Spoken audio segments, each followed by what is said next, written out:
Enquanto as crianças saem, abra aí sua Bíblia, Filipenses capítulo 4, versículos 1 ao 9. Diz assim: portanto, meus irmãos, amados e muito saudosos, minha alegria e coroa, sim, amados, permanecei deste modo firmes no Senhor. Rogo a Evódia e rogo a Sintique, pensem concordemente no Senhor.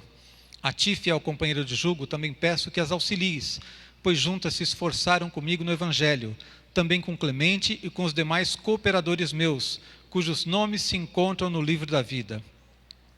Alegrai-vos sempre no Senhor. Outra vez digo, alegrai-vos. Seja a vossa moderação conhecida de todos os homens. Perto está o Senhor.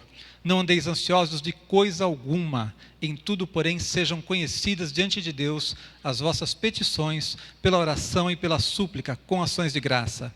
E a paz de Deus, que excede todo entendimento, guardará o vosso coração e a vossa mente em Cristo Jesus. Finalmente, irmãos, tudo que é verdadeiro, tudo que é respeitável, tudo que é justo, tudo que é puro, tudo que é amável, tudo que é de boa fama, se alguma virtude há e se algum louvor existe, seja isso o que ocupe o vosso pensamento, o que também aprendestes e recebestes e ouvistes e vistes em mim. Isso praticai e o Deus da paz será convosco. Amém? Esse texto fala da paz de Cristo nos nossos corações. E eu quero falar com vocês, esse provavelmente, se você já é membro da igreja há alguns anos, e se você permanecer por muitos anos aqui, eu também, você vai me ouvir pregar outras vezes sobre esse texto. É um dos textos que eu mais gosto de pregar, além do próprio livro de Filipenses, que é um livro maravilhoso. E por que eu gosto tanto desse texto? Porque ele fala de muitas coisas extremamente práticas e profundas para as nossas vidas. Quando eu li esse texto, eu vi que ele fala de muitos aspectos, de muitos assuntos, mas existe algo que dá unidade para esse texto. 2 vezes ele conclui o seu argumento falando da paz. Então ele começa falando das irmãs lá, Evódia e Sintique, que parece que tinham algum problema, etc. E daqui a pouco ele chega no versículo 7 e diz que a paz de Cristo, aquela paz que excede todo entendimento, vai guardar o nosso coração. Depois parece que ele muda de assunto de novo e começa a falar daquilo que a gente deve pensar, não é? Tudo aquilo que é bom, tudo aquilo que é agradável, existe algum louvor, enfim, aquilo que agrada a Deus, isso deve ocupar o seu pensamento. E aí ele conclui de novo, e a paz de Cristo vai então guardar os vossos corações. Então 2 vezes ele conclui o assunto dizendo assim, o que eu estou falando é sobre a paz de Cristo no seu coração. Amém? Então eu quero que a gente entenda isso, porque viver em paz, ter a paz interior é fundamental na vida de todos nós. Amém? Todos concordam? Todos precisam da paz de Jesus na sua vida? Olha, tem uma coisa que é interessante, nós falamos bastante sobre batalha espiritual, porque a batalha espiritual é uma realidade. O mundo em que nós vivemos não é um mundo perfeito, é um mundo em que existem lutas. A Bíblia diz que o mundo jaz no maligno. A Bíblia nos ensina a respeito da batalha espiritual, então nós temos que estar atentos, entender e realmente combater essa batalha espiritual. Mas no meio dessa guerra, sabe o que você precisa ter? Paz. A nossa guerra é contra o diabo, mas eu preciso estar em paz. A nossa guerra contra o diabo não faz com que eu perca a paz. No mundo é assim, quem vai para a guerra normalmente volta todo arrebentado, não é? Vocês já viram histórias, tem muitos filmes mostrando isso, por exemplo, como os americanos que foram para a guerra do Vietnã, os ex-combatentes, quando voltam com a vida destroçada, acabada, porque o ambiente da guerra tira toda a sanidade, a paz interior daquelas pessoas. Na vida espiritual não é assim, amém? Você é um guerreiro de Deus, mas o mesmo Senhor nosso, que é o Senhor da guerra, que é o Senhor dos exércitos, é também o príncipe da paz. Então você vive num mundo em que não existe paz lá fora. Você vive num mundo em que você tem que participar da batalha espiritual, sim, mas você, no seu coração, nas suas atitudes, na sua vida, precisa ser uma pessoa cuja marca é a paz de Cristo. Amém? Eu quero então falar com vocês sobre 3 aspectos em que o texto nos fala sobre essa paz de Deus que enche os nossos corações, e como o texto mostra claramente que existem algumas atitudes que nós precisamos ter para que essa paz esteja na nossa vida. A paz interior, a paz no seu coração, a paz na sua vida, depende da maneira como você enfrenta a vida, de como você lida com as coisas. Então, Em primeiro lugar, o texto fala sobre a paz no âmbito social. E qual é a atitude que ele nos pede? Relacionamentos construtivos. Veja o que diz o texto, versículo 2 ao 5. Rogo a Evódia, rogo a Sintique, pensem concordemente no Senhor. A ti, fiel companheiro de jugo, também peço que as auxilies, pois juntas se esforçaram comigo no Evangelho, também com Clemente e com os demais cooperadores meus, cujos nomes se encontram no livro da vida. Alegrai-vos sempre no Senhor. Outra vez digo, alegrai-vos. Seja a vossa moderação conhecida de todos os homens. Perto está o Senhor. O texto não explica o que aconteceu, mas Paulo estava preocupado com duas irmãs que aparentemente tinham tido um desentendimento. Evódia e Sintique tinham brigado por algum motivo. E Paulo, ao escrever a carta para os Filipenses, uma carta que só tem elogios, num momento ele diz assim, olha, peço que você auxilie essas duas irmãs a voltarem a viver em paz. Não pode ser desse jeito, não podemos permitir que a nossa paz seja roubada. Não podemos permitir que a nossa vida seja manchada por brigas e ressentimentos. Eu li certa vez um livro que comparava os cristãos ao porco-espinho. Ele dizia assim que o porco-espinho é um animal, todo mundo conhece, não é? Que por causa do frio, ele às vezes precisa se juntar com os outros, ele se aproxima dos outros para se aquecer. Só que quando ele se aproxima, eles começam a se espetar. Então parece com a vida de muitas igrejas, de muitas pessoas, que a gente precisa estar junto, mas aí a gente começa a andar junto demais, e a gente começa a conhecer um ao outro, começa a perceber as fraquezas, os erros um do outro, e a gente começa a se estranhar, não é? Aí a gente se afasta, mas a gente precisa viver em comunhão, não é? Talvez existam pessoas aqui que em algum momento se afastaram da comunhão por causa de tristezas, de decepções. Nunca deixe que isso entre no seu coração. Jesus nos chamou para fazer parte da sua família, do seu povo. Sabe, hoje em dia muita gente pensa em ser cristão sozinho, autônomo. Cristão autônomo, ele vive, eu estou na minha casa, eu oro sozinho, eu leio a Bíblia sozinho, eu não preciso de ninguém, ninguém precisa de mim, autônomo, né? Isso não existe, nós somos povo de Deus, somos família do Senhor, amém? Por isso Paulo escreveu, então, para que essas duas irmãs fossem auxiliadas para voltar a viver em paz. Pode parecer uma coisa pequena, poxa, por que Paulo foi se preocupar com o problema de duas irmãs ali? Ele raramente fala disso. Os textos de Paulo, ele fala de teologia, fala de doutrinas, ele não fica tratando do probleminha do João, da Maria, do fulano, não, mas aqui ele tratou, porque isso é importante. E veja como ele frisou, como ele deixou claro que isso é importante. Elas haviam trabalhado juntas na causa do Senhor. Pessoas que trabalham juntas em algo tão nobre como a obra de Deus, podem permitir que pequenos probleminhas de relacionamento os afastem? A gente está envolvido na obra de Deus, tratando de coisas eternas. Como é que a gente pode permitir que algo assim nos atrapalhe? Então ele diz, peço que as auxilies, elas juntas se esforçaram, são cooperadoras. Ele usa a expressão também falando, a ti meu companheiro de jugo, quer dizer, a gente trabalha junto, a gente está junto numa obra, você está aqui com um propósito espiritual, a sua vida tem um propósito eterno, você não está aqui à toa, você tem um chamado de Deus para a sua vida, e nós que temos um propósito tão nobre, não podemos permitir que qualquer coisa pequena venha nos atrapalhar. A gente começa a trabalhar na igreja às vezes, e aí a gente começa a se aproximar, o pessoal do louvor está sempre junto, ensaiando, o coral, os diáconos estão sempre trabalhando, começam a surgir pequenos problemas. Mas você nunca pode permitir que isso tire a sua alegria de estar na casa de Deus, de buscar a Deus, de estar em comunhão com os outros, amém? Na família também. Família é outro lugar onde muitas vezes a gente se ofende. Quanto mais próximos nós estamos das pessoas, quanto mais importantes elas são para nós, maior é o risco de nós ferirmos e ofendermos as pessoas. Você raramente fere o estranho, a pessoa que está longe de você. Você fere o amigo, você fere o irmão, você fere a pessoa que vive com você na tua casa.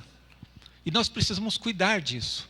Paulo está avisando, não permita que isso aconteça na sua vida. O que precisa ser a marca da nossa vida é a gente lembrar que nós temos o nosso livro escrito no livro da vida, Paulo diz. Nossos nomes estão escritos no livro da vida, quer dizer, vamos viver a eternidade na presença de Deus juntos e vamos ficar encrencados aqui? Não. Se temos um destino eterno tão maravilhoso e vamos ter que nos suportar lá, é lógico que lá vai ser mais fácil, não vai ter mais pecado, não vai ter diabo para atazanar ninguém, mas ainda aqui precisamos começar a viver em paz. Amém? Olha, as marcas de um relacionamento cristão, Paulo deixa claro: alegria. Ele diz: alegrai-vos. Outra vez vos digo: alegrai-vos. Alegrai-vos sempre no Senhor, ele diz. Então, não permita que sua vida seja marcada por tristeza, não se torne uma pessoa ranzinza. A gente vai ficando velho, a gente vai ficando mais chato. Eu ainda estou novo, mas já estou percebendo que a gente vai ficando mais chato mesmo quando a gente vai ficando velho. Então, não permita que isso entre na sua vida. A sua vida, a Bíblia diz, seja marcada pela alegria. Alegrai-vos no Senhor. Outra marca da nossa vida, quando ele diz assim, que a nossa moderação deve ser conhecida por todos. O que é essa moderação? Tem gente que pensa assim, moderação, nem tanto ao mar, nem tanto à terra, né? Vamos fazer as coisas mais ou menos. Não é isso. Essa é uma palavrinha que o sentido original dela no grego não tem nada a ver com isso. Moderação ali tem a ver com benignidade. Sabe, você tratar as pessoas bem. Você olhar para elas com bons olhos. Você não ser crítico na maneira de avaliar os outros. Jesus criticou duramente os fariseus porque eles não viam os próprios erros e viam os erros dos outros. Então, olhe para si mesmo e seja mais misericordioso com as pessoas quando elas falharem com você. E ele diz claramente, olha, seja a vossa moderação conhecida de todos. As pessoas têm que olhar para você e saber que você é um pacificador, que você é uma pessoa misericordiosa, que você é uma pessoa que vive a alegria do Senhor, amém? Deve ser conhecido, deve ser visível para os outros. Ele ainda diz assim, olha, perto está o Senhor. O que será que ele quis dizer nessa hora? Ele está falando, olha, alegrai-vos no Senhor, seja a vossa moderação conhecida, tal, perto está o Senhor. Tem duas interpretações aqui, e as duas são boas. Uns creem que ele está dizendo assim, olha, perto está o Senhor, quer dizer, Jesus vai voltar, gente. Vocês estão brigando por bobagem quando existem coisas muito mais importantes. Jesus vai voltar, perto está o Senhor. Outros entendem que ele está dando um puxão de orelha mais forte, dizendo assim, ó, Deus está vendo. Perto está o Senhor. E eu acho que as duas interpretações são boas. Amém? Perto está o Senhor. Como é que eu vou ficar brigando com meu irmão? É como se Jesus estivesse aqui do lado e eu estou brigando com... Peraí, ele está aqui do lado, ele está com a gente. Ele está no nosso coração. Ele está perto. Ele não está longe lá e que não está vendo nada. Ele está vendo o que está acontecendo. Então, seja correto nos seus relacionamentos. Procure ser uma pessoa que vive em paz. Não vive em guerra com os outros. Motivo você vai ter. Eu não disse que você não tem motivo. Motivo você vai ter. As pessoas falham, as pessoas erram. Mas seja misericordioso como você gosta que as pessoas sejam misericordiosas com você. Seja um pacificador e não alguém que quando sabe que tem um problema, pega no telefone ou sei lá no WhatsApp e sai botando botando lenha na fogueira. Não semeie divisões, semeie a paz, amém? Esse é um chamado de Deus para nós. Nossos relacionamentos precisam ser abençoados. Precisamos parar de nos ferir. Precisamos abençoar. Quando as pessoas passam pelas nossas vidas, elas têm que sair melhores. Elas têm que ser abençoadas por nós. Amém? Então, cuide disso, especialmente nos relacionamentos mais próximos. Tua família, teus irmãos, teus companheiros de ministério na igreja. Guarde o seu coração para que nunca você permita que essa separação aconteça na tua vida. Amém? Mas não parou por aí. Depois de falar do problema das irmãs, da Evódia e Sintique, Paulo fala de um outro nível. A paz tem vários níveis. E não é só no nível dos relacionamentos que nós temos que ter paz. Ele falou de um segundo momento agora, sobre a paz no nível espiritual, ou seja, as nossas vidas precisam encontrar a paz através da entrega na oração. Vamos ler o versículo 6 e o versículo 7? Veja que parece que ele mudou muito de assunto, né? Ele esqueceu do problema das irmãs, mas ele ainda está falando da paz de Jesus. Agora ele diz assim, não andeis ansiosos de coisa alguma, Em tudo, porém, sejam conhecidas diante de Deus as vossas petições, pela oração e pela súplica com ações de graças. E a paz de Deus, que excede todo o entendimento, guardará o vosso coração e a vossa mente em Cristo Jesus. Amém? Glória a Deus. Quantos já estiveram ansiosos em algum momento na sua vida? Hoje também, vai. Ansiedade tem sido descrito como o mal do século. As pessoas dizem que a ansiedade é o mal do século, porque é uma das doenças mais comuns do ser humano na vida moderna. E a gente vive numa cidade assim. Eu vi certa vez, já contei aqui numa outra palavra, que uma pesquisa apontou São Paulo como a cidade mais doente mentalmente no mundo. E aí inclui todas essas coisas, estresse, ansiedade e tal, né? Então, é lógico que a gente tem motivos aí fora para provocar ansiedade na nossa vida. Mas ansiedade é o oposto de paz. Alguém aqui que já conseguiu a proeza de ficar em paz estando ansioso? Não dá. É água e óleo, não combina, não junta. Ou você está em paz ou você está ansioso. Amém? Ou você está em paz, ou você está ansioso. Então, Paulo agora, ele começa a falar de um outro nível. Não somente dos relacionamentos, da gente respeitar os outros, tratar os outros com dignidade, etc. Mas ele começa a falar sobre viver em paz. E ele diz assim, que a gente não deve estar ansioso por coisa alguma, mas em tudo sejam conhecidas as nossas necessidades através da oração. Sabe o que isso significa? Que você não pode permitir que a ansiedade domine sua vida em absolutamente nada.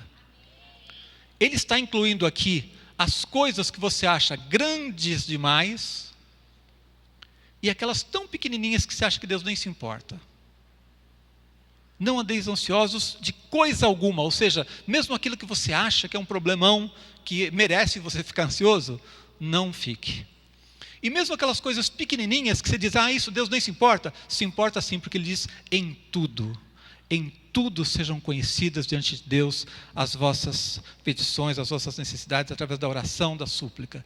Tudo o que nós precisamos, precisa ser apresentado diante de Deus, através da oração, amém? É através da oração que você vai ter a paz interior. Não tem nada a ver com a sua personalidade. Alguns são mais expansivos, outros são mais quietos. Todos ficam ansiosos. Todos. E todos podem encontrar a vitória através da oração. O segredo é claro, é uma atitude, é oração, se você quer viver em paz. Amém? Interessante que ele diz assim, sejam conhecidas diante de Deus. Espera aí, Deus não é onisciente?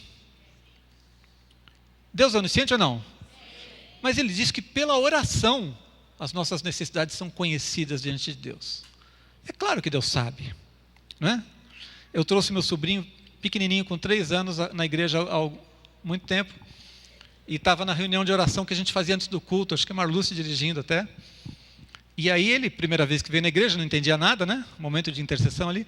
Eu falei, Duda, oração pede para Deus o que você precisa e tal, sua família. Ele falou assim, para quê? Ele não sabe de tudo? E muita gente pensa que é assim, já que Deus sabe de tudo, eu não preciso falar. Já que Deus sabe de tudo, eu não preciso orar. Não, meu. Deus toma parte do problema quando você ora. É isso que Paulo está dizendo. Conhecer, ele conhece tudo, ele é onisciente, mas ele toma parte da sua história, ele toma parte no seu problema, ele vem estar do seu lado, ele vem se associar com você para vencer aquilo, amém? Então, quando nós oramos, nós estamos trazendo o poder de Deus para o nosso lado. O problema é grande demais, só que quando você está sozinho, o problema é enorme. Quando está você e Deus, o problema, vai lá para baixo.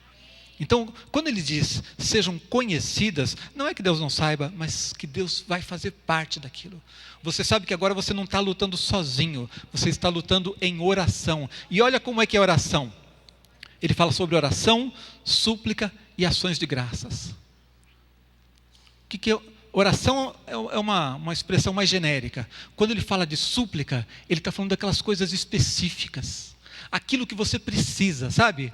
Aquela bênção que tem nome, endereço, você sabe exatamente o que você precisa, você coloca diante de Deus a sua necessidade, isso é súplica. E aí ele fala também sobre ações de graças. Por que é que no momento que eu estou orando, eu estou preocupado, eu estou pedindo algo para Deus, por que é importante que eu me aproxime de Deus com ações de graças? Eu estou num momento que eu preciso procurar, buscar, eu não vim aqui para agradecer, eu estou buscando. Lembre-se, toda oração deve ser envolvida por ações de graça. Sabe o que isso faz? Em primeiro lugar, honra a Deus.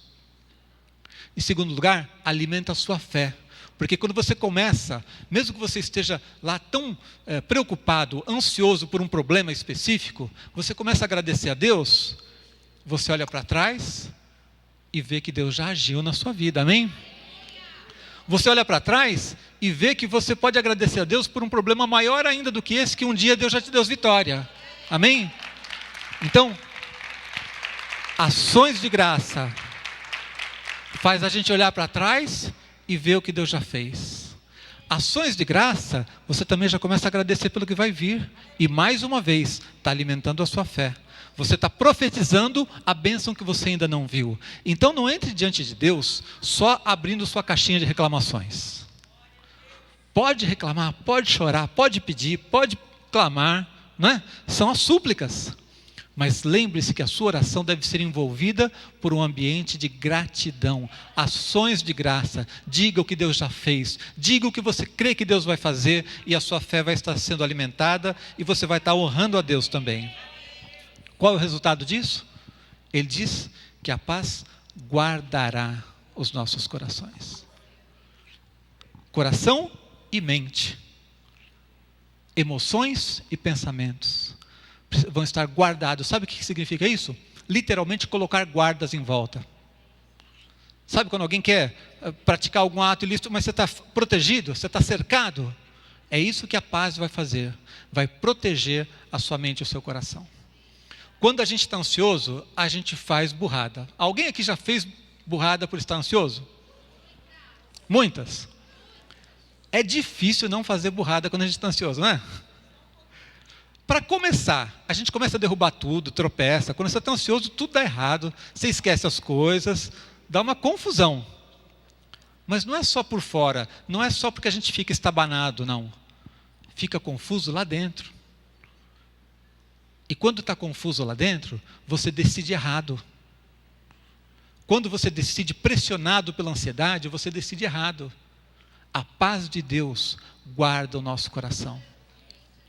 Quantas vezes eu já me vi ansioso por algum motivo, preocupado por alguma coisa, precisando tomar uma decisão, precisando de uma direção, e aí quando você vai orar, o Espírito de Deus começa a falar com você, começa a dirigir sua vida, diz para você o que você tem que fazer, coloca seu coração em paz, baixa o nível daquela ansiedade e você entende tudo o que Deus tem para fazer. Amém? Então, sob efeito da ansiedade, nós tomamos decisões erradas. A ansiedade abre brechas, torna a gente vulnerável. A paz coloca guardas. A paz faz com que você esteja protegido, faz com que você esteja preparado para enfrentar as lutas, e aí você tem a vitória. A gente pode dizer que a paz faz parte daquela armadura do cristão. As nossas armas não são só a espada, não é só para bater, não. Nós precisamos estar protegidos.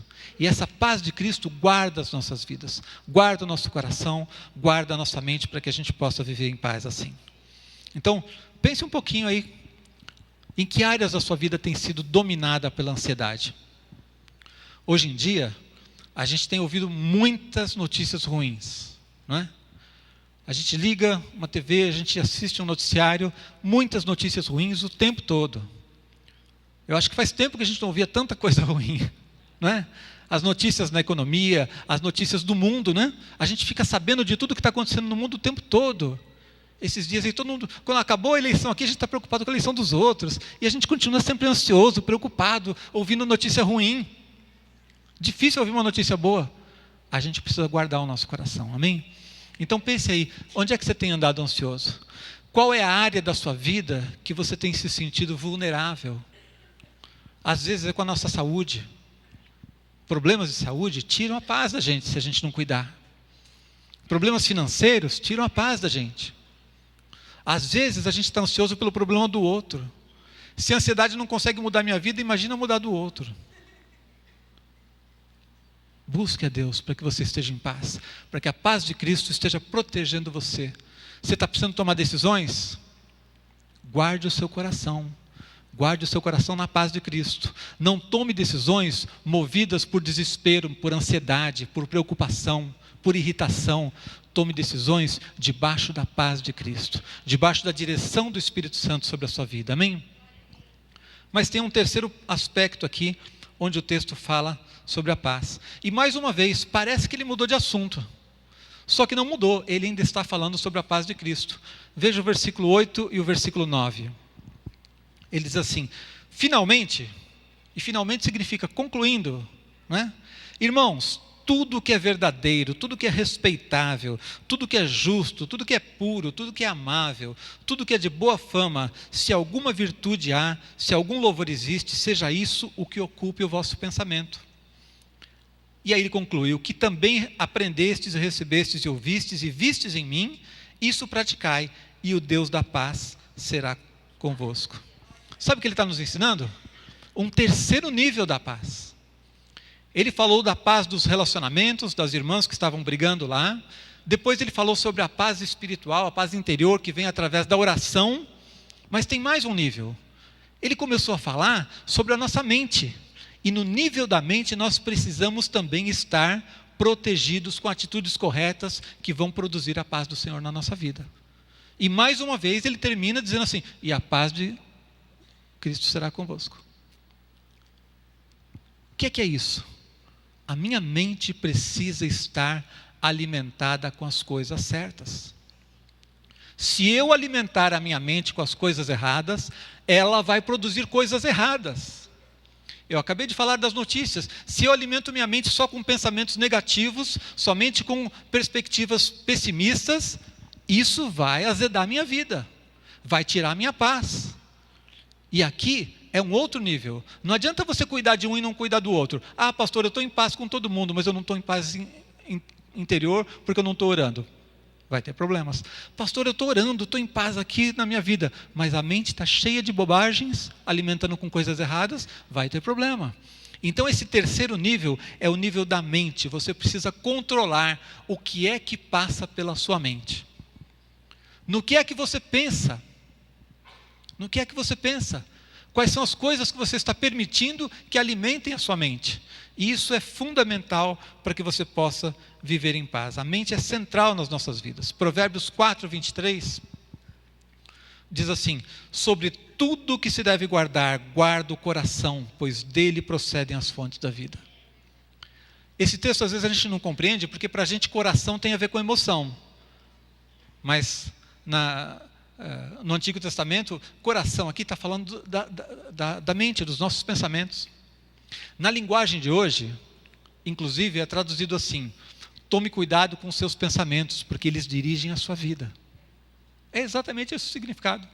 Parece tão diferente do original aqui, né? Sobre tudo que se deve guardar, guarda o teu coração. Na linguagem de hoje diz assim: tome cuidado com os seus pensamentos, porque dele procedem as fontes da vida. Puxa, é bonito essa linguagem, mas às vezes a gente não entende o que quer dizer.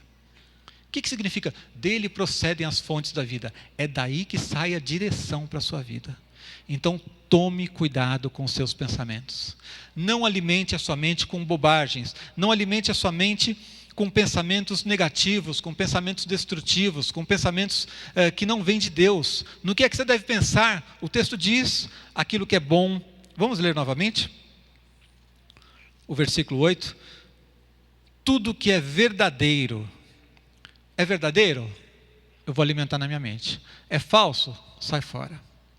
Hoje em dia eu fico impressionado como as pessoas aceitam pensamentos falsos, ideias falsas, mentiras. Até na vidinha virtual aí, todo mundo compartilhando coisas no Facebook. Um monte de mentira, um monte de coisa que não é verdade. Eu vi, achei bonito, compartilha. Tudo mentira. Metade do que você vê lá é mentira. Acredite numa coisa que eu vou te dizer. Você nunca vai descobrir alguma coisa importante no WhatsApp e no Facebook. Procure melhores fontes de informação. Pode usar para o seu lazer, para a sua distração, etc. Mas as coisas importantes, sabe? Você vai descobrir o segredo de quando Jesus vai voltar. No WhatsApp, um videozinho que te mandaram? Não vai ser. Vai para a Bíblia, vai para a Palavra de Deus. Procure fontes decentes de informação. Pense naquilo que é verdadeiro. Me falaram que o irmão... peraí, é verdade? Me disseram que o Dadinho está com raiva de mim. É verdade? É nada. Nunca. Já tem mais de 30 anos para ter raiva de mim, não ficou até hoje, não vai ficar nunca mais. Eu soube que... É verdade. Alimente sua mente com aquilo que é verdadeiro, com aquilo que é puro. O que mais ele diz? Tudo que é respeitável. É respeitável? Você está conversando com seu irmão lá, você está compartilhando alguma coisa. É algo respeitável? Todo mundo pode ver?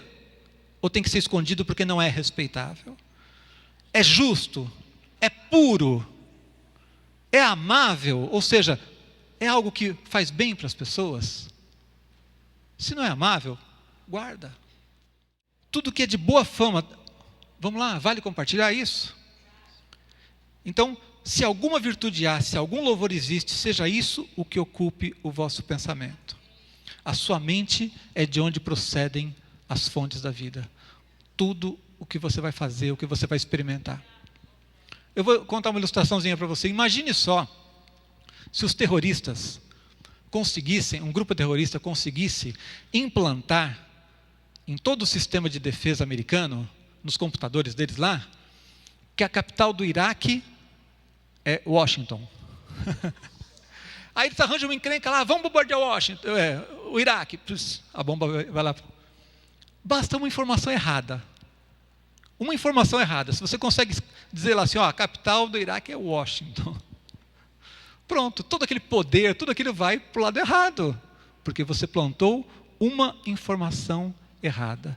Muitas vezes, uma informação errada na nossa mente está trazendo ansiedade, inquietação. Depois de um tempo você descobre, mas não é verdade. Eu fiquei inquieto por causa de um problema, porque eu achei que o problema era enorme, e depois eu descubro que ele é menor, ou seja, não era tão grande assim, não era verdade. E aí, a ansiedade já ficou. Então, precisamos alimentar a nossa mente com aquilo que é bom, com aquilo que realmente vale a pena. Nossa mente tem que ser ocupada, veja bem, ocupe o vosso pensamento. Não deixe que ele seja, não tenha uma atitude passiva de deixar que as coisas fiquem decidindo o que vai estar na sua mente. Você precisa ocupar os seus pensamentos com aquilo que é bom. Você precisa governar a sua mente. Você precisa governar os seus pensamentos. Amém? Eu vi uma vez uma historinha, eu vou contar para vocês. Gibi também é cultura, sabia? Ainda existe gibi? Dá para comprar? Dá. Até jornal está difícil de achar, né? De papel, né? Tudo digital hoje em dia. Eu li uma vez uma historinha do professor Pardal. Quantos conhecem o professor Pardal? Ele inventou uma máquina fotográfica que na hora que fotografava, saía o pensamento da pessoa. Tem gente que riu, tem gente que ficou preocupada já. Assim, meu Deus, se acontece um negócio desse de verdade. Então ia lá o tio Patinhas fechar um negócio, cumprimentando a pessoa, sorrindo, e tirava a foto, saiu o pensamento dele, eu vou passar a perna nesse cara. Imagina a confusão que deu. Imagina por um instante, se alguém inventasse uma desgraça dessa. Quem é que ia botar no Facebook as fotos dos seus pensamentos? Aquilo que está ocupando o seu pensamento pode ser revelado? Se não pode ser revelado, não está passando no teste aqui. Não é puro, não é amável, não é de boa fama, não há louvor nisso. Então, preste bem atenção. O que está ocupando o seu pensamento, é lógico que nenhum de nós escaparia ileso aqui, né? Nenhum de nós. Não tem ninguém que nunca pense bobagem em algum momento. Mas a questão é a seguinte: como é que isso está sendo? Acontece de vez em quando, e você logo se livra daquele pensamento ruim? Você ora e busca alimentar sua mente com outra coisa? Ou você está constantemente pensando bobagem? Constantemente remoendo sentimentos, coisas que não deveriam estar na sua vida? Coisas que não podem estar ali. Como é que estão os seus pensamentos? O que você está armazenando, alimentando no seu coração? O que é que está conduzindo a sua vida? Porque talvez você diga assim, não pastor, mas eu vou fazer certo. Mas você está pensando errado o tempo todo e você acha que você vai fazer certo? Se você pensar errado o tempo todo, em algum momento, esse pensamento vai produzir uma ação. Então, vamos guardar o nosso coração. A paz não acontece por acaso. Eu preciso alimentar minha mente com o que é bom. Amém? Então, são 3 níveis. Nos relacionamentos, eu preciso ter relacionamentos construtivos, marcados pela alegria, por aquela moderação, ou seja, benignidade. Eu preciso ser bondoso com as pessoas. Eu preciso ser paciente com as pessoas. E isso não é para alguns, é a vontade de Deus para todo mundo. Ah, pastor, mas eu tenho um pavio curto, então não acenda. Se o pavio é curto, não acenda. Amém? O segundo nível é o nível interior, espiritual. Como é que você tem paz interior no meio de um mundo desses? Oração, oração. Gaste tempo em oração. Amém? E o terceiro nível, a sua mente. Sua mente vai produzir coisas ruins se ela for alimentada de maneira errada. Faça esse teste de vez em quando. Lembre-se desse versículo, 4:8, tá? Filipenses 4:8. Leia de vez em quando. Veja se as coisas que você está pensando passam no teste. É puro, é amável, é de boa fama, é respeitável. Agrada a Deus isso que eu estou pensando? Se não, tira fora e substitua por outra coisa que agrade a Deus. Amém? Eu queria orar pela sua vida, porque eu tenho certeza de que todos nós aqui precisamos da paz de Cristo. Amém? Da mesma maneira, eu tenho certeza de que nenhum de nós é perfeito em nenhuma dessas áreas. Mas nós podemos crescer. Nós podemos sair daqui hoje com uma atitude diferente. Nós podemos sair daqui com decisões a respeito das nossas vidas. Eu preguei essa palavra há algum tempo atrás, há alguns anos, e no dia seguinte eu vi uma pessoa vir aqui à igreja conversar com um pastor, para dizer para ele, pastor, eu estava com um problema de relacionamento com você, eu estava chateado. E eu fiquei muito feliz por isso, porque não há nada que alegre mais a gente do que ver o resultado real de uma pregação. A pessoa tomando posição diante de uma palavra, tomando atitudes. Então, não viva em guerra com ninguém, viva em paz. Vive em paz com as pessoas mais próximas de você. Vive em paz na igreja, na tua família, aqui na banda. Amém? Vamos viver em paz. Mas você precisa ter a paz interior antes. Busque a Deus para que você seja fortalecido. Vamos ficar em pé, vamos orar. Eu quero orar pela sua vida.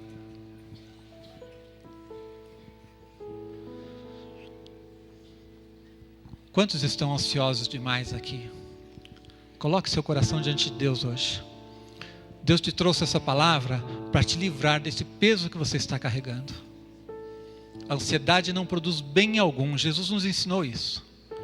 Quem, através dos seus cuidados, consegue acrescentar um côvado à sua estatura?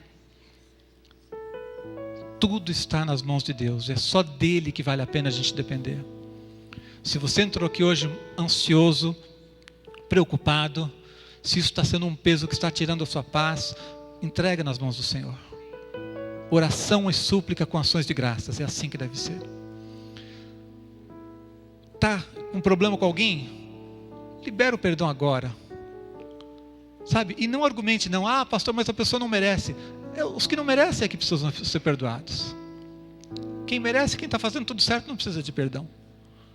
Libere o perdão no seu coração. Acerte os seus relacionamentos. E por fim, coloque no seu coração, na sua mente, aquilo que agrada o coração de Deus. Amém? Pai, eu quero colocar cada vida aqui diante do Senhor.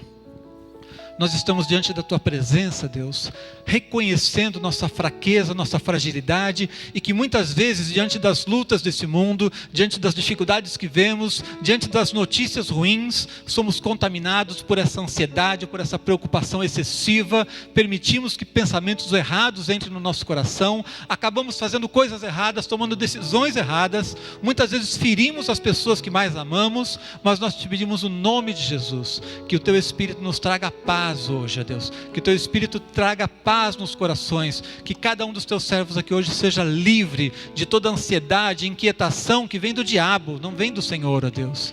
Pai, enche-nos do Teu Espírito, enche a nossa mente, ó Deus, com a Tua Palavra, Deus, enche a nossa mente, ó Deus, com a verdade, com aquilo que é bom, porque a Tua Palavra é viva e tem poder para transformar as nossas vidas, Senhor. Nós queremos nos derramar na Tua presença nesse momento, queremos sair daqui transformados pela Tua paz, a paz que excede todo o entendimento, é maior do que qualquer raciocínio, é a paz que vem do Senhor para as nossas vidas, ministrada pelo Teu Espírito Santo que habita em nós, ó Deus. Senhor, tudo o que precisava ser feito para que nós vivêssemos em paz, o Senhor já fez. O Senhor já pagou o preço dos nossos pecados. O Senhor nos deu perdão. O Senhor nos trouxe para fazer parte da Tua família. O Senhor nos aceitou como servos Teus, como filhos Teus, ó Deus. Nós temos o Teu Espírito Santo que habita em nós todos os dias, o tempo inteiro. Temos acesso à Tua presença, temos a Tua palavra, Deus. Tudo o Senhor já preparou para nós. Nós queremos nos apropriar, receber, tomar posse, andar, ó Deus, naquilo que temos recebido, no nome de Jesus Cristo. Amém.